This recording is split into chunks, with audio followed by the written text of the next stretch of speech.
Cerita tentang wanita dalam kasus tersangka tindak pidana pencucian uang dalam kasus suap impor daging sapi, sosok kontroversial Ahmad Fatona kian melebar. Sebuah koran harian dan situs online-nya memberitakan artis Kiki Amalia merupakan salah satu dari sederet nama wanita yang menikmati aliran dana Ahmad Fatona. Pihak Kiki pun meradang.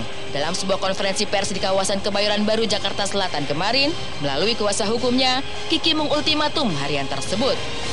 Hari ini kami mengadakan press conference tujuannya untuk membantah berita yang menyatakan bahwa Kiki Amalia ada sangkut pautnya dengan Fatona. Berita yang berjudul cerainya Kiki Amalia dan Markus karena Fatona merupakan kata-kata yang bersifat provokatif dan fitnah, sehingga melukai hati Kiki Amalia dan keluarga. Terlebih pada saat ini Kiki masih menjalani proses perceraian di Pengadilan Agama Jakarta Selatan.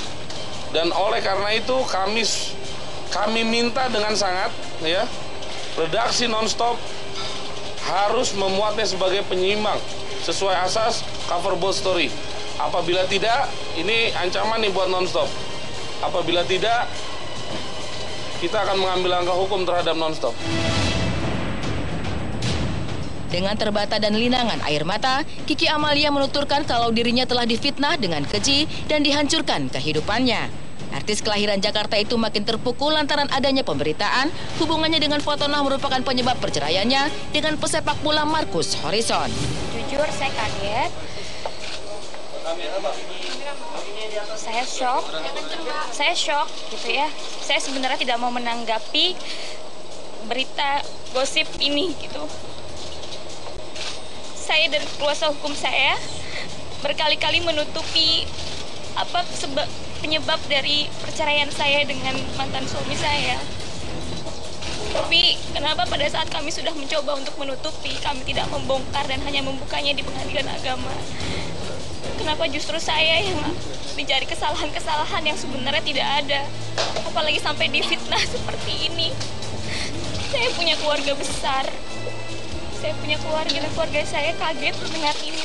Harus menjaga perasaan mereka. Ini benar-benar fitnah yang sangat kejam buat saya. Saya tidak pernah kenal dan tidak pernah tahu siapa itu yang disebut-sebut tadi. Bisa diperiksa dan saya pengen tahu mana buktinya kalau saya pernah ada hubungan. Kecuali kalau ada bukti mungkin saya bisa menyangkal, tapi ini tidak pernah sama sekali. Bahkan bertemu langsung pun saya tidak pernah. Saya rasa perceraian saya udah sangat terpukul buat saya. Ujian ini kembali hadir buat saya. Ini merupakan cobaan yang paling berat gak sih buat Mbak Kiki dengan adanya? Saya tadinya tidak mau menanggapi hal ini karena saya ngerasa ini gosip murahan yang disebar oleh salah satu pihak untuk menghancurkan saya. Karena yang mencari-cari kesalahan saya selama ini tidak pernah ada ya, Mas.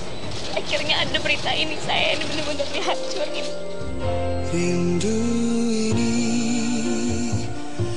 Kiki yang selalu diam dan tidak mengumbar penyebab perceraian dirinya merasa disudutkan dengan berita yang sengaja dihembuskan untuk menyudutkan dirinya dalam kasus gugatan perceraian yang masih berjalan.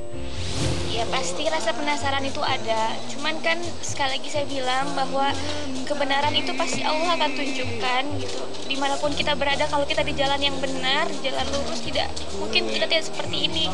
Pasti Allah akan memberikan petunjuk cepat atau lambat. Selama ini masalah apapun saya tutupin dari teman-teman selalu maksa saya kan, apa penyebab saya bercerai gitu. Saya nggak pernah mau bicara. Karena saya lebih baik menutupi aib itu dan hanya dibuka di pengadilan. Tapi saya sudah banyak mengalah dan lawyer saya juga banyak mengalah untuk kasus ini gitu. Tapi ternyata untuk kasus perceraian saya. Tapi ternyata apa yang kita diam, kita nggak mau melawan, malah dibuat serangan yang lebih jahat buat saya. Aku lelah, ku teramat. Saya takut nanti ini ada orang yang ingin menghancurkan karir saya, yang nggak mau lagi saya ada di dunia entertainment, tapi nggak bakal mungkin. Cuman Allah yang bisa menjatuhkan dan menghancurkan saya gitu. Luka ini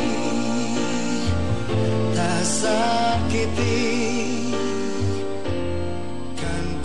Muhammad Mahdi sebagai kuasa hukum Kiki Amalia menduga pihak yang menghembuskan berita kliennya telah menerima sejumlah uang dari Ahmad Fatona adalah pihak Markus Horison.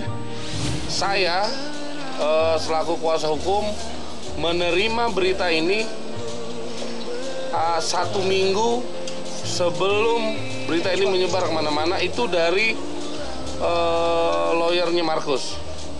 Ya, lawyernya Markus, siapa namanya? Sangap yang botak tuh. Yang kalau ngomong suka ngablak aja tuh. Itu saya dapat dari dia, tapi itu tidak saya tanggapi, ya. Ada kemungkinan ya, sekali lagi ada kemungkinan mungkin dia yang nyebarkan. Dengan adanya pemberitaan seperti ini, ya, kita akan sudah dari kemarin kita udah mencoba untuk menelusuri nih, jangan-jangan dia yang jangan-jangan mulainya dari dia.